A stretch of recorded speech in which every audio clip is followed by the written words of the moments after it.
was 10 seconds. Yeah. I know. I thought it was going to be Senate time. He hasn't figured the Senate out yet, has he? Thank you. Thanks, Senator Gardner. Ms. Baker, I just want to go back to what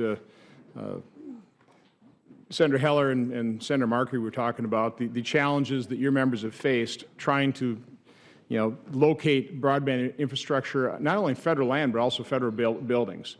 Can you, give us some even better examples, or just talk about how significant a challenge this really is? Well, there's, as we mentioned, across the board, there's 30%. The government owns 30% of the land in the United States. That's a third. So that's a lot. And in a place like Nevada, that's even, as we talked, that's 85%. It literally takes years. There's some stories of 5 years, and shockingly, some of the Department of Defense bases are some of the worst.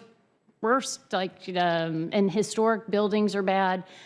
These places where people are now expecting broadband to be ubiquitous and to be in contact constantly are now taking years with multiple different reviews of environmental and animal, all sorts of different studies that have to be done. So it's extremely costly. It takes years. Anything that would be streamlined, whether it be the forms, whether it be the reviews, whether it be the timelines, all of that would be helpful to us in deploying on this federal lands. And again, who pays for that time delay and that cost?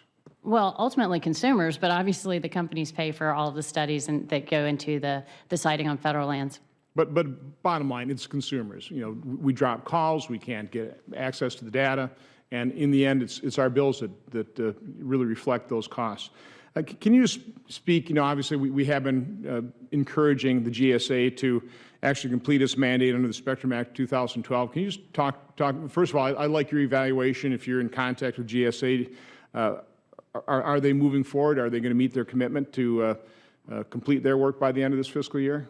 Well, we were making light of the siting on Rock Creek Park, but when I worked for CTI 17 years ago, this was a priority of trying to get siting on federal lands. So then I actually went into the government and thought, well, I've fixed this. And so we were at NTIA, and we had a federal working task group to site on federal lands and create a portal and make it easier for industry to be able to site on federal lands. And here I am 17 years later, and it's one of the top priorities of CTIA to be able to site on federal lands in a more streamlined process. So I think that, trust but verify is probably a good